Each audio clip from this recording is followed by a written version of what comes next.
नमस्कार दोस्तों, मैं अपने चैनल पर नवरात्रि के 9 दुर्गा की कथा सुनाऊंगी आप लोगों को। प्लीज़ अपना प्यार और अपना सहयोग मेरे साथ बनाए रखिएगा और मेरे चैनल को प्लीज़ लाइक और सब्सक्राइब ज़रूर कर दीजिएगा। दोस्तों, आज मैं शैलपुत्री माँ की कथा सुनाऊंगी। नवरात्रि के पहले दिन शैलपुत्री माँ की पूजा होती है। ठीक है दोस्तों, माँ दुर्गा अपने पहले स्वरूप में शैलपुत्री के नाम से जानी जाती हैं। पर्वतराज हिमालय की वहाँ पुत्री के रूप में उत्पन्न होने के कारण इनका यह शैलपुत्री नाम पड़ा था।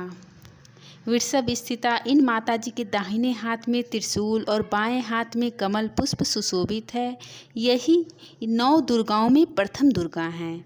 अपने पूर्व जन्म में ये प्रजापति दक्ष की कन्या के रूप में उत्पन्न हुई थी, तब इनका नाम सती था। इनका विवाह भगवान शंकर जी से हुआ था। एक बार प्रजापति दक्ष ने एक बहुत बड़ा यज्ञ किया। इसमें उन्होंने सारे देवताओं को अपना अपना यज्ञ भाग प्राप्त करने के लिए निमंत्रित किया था, किंतु शंकर जी को उन्होंने इस यज्ञ में निमंत्रित नहीं किया। सती जी ने जब सुना कि हमारे पिता एक अत्यंत विशाल का यज्ञ का अनुष्ठान किए हैं, तब वहां जाने के लिए उनका मन व्याकुल हो उठा।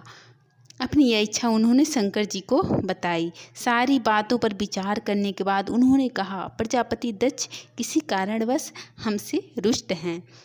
अपने यज्ञ में उन्होंने सारे देवताओं को निमंत्रित किया है, उनके यज्ञ भाग में भी उन्हें समर्पित किए हैं, किंतु हमें जानबूझकर नहीं बुलाया है, कोई सूचना तक नहीं भेजी है। ऐसी स्थिति में तुम्हारा जाना वहाँ उचित नहीं है।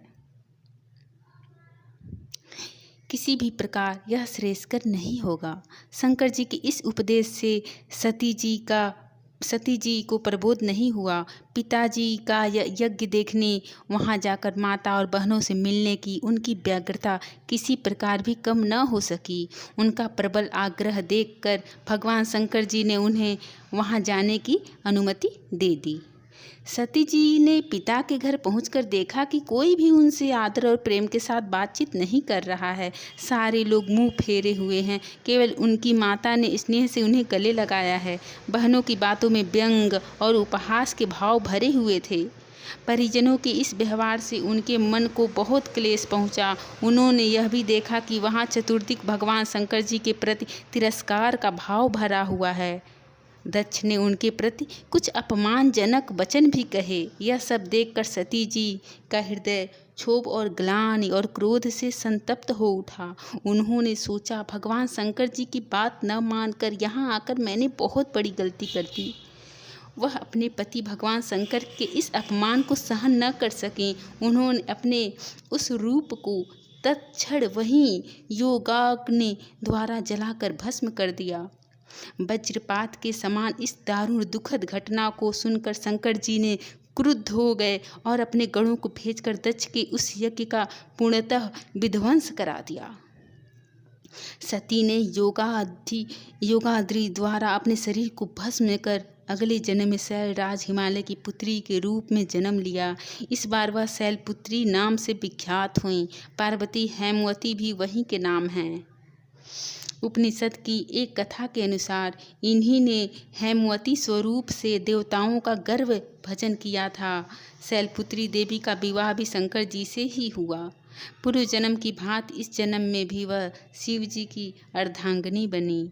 9 दुर्गाओं में प्रथम शैलपुत्री दुर्गा का महत्व और शक्तियाँ अनंत हैं।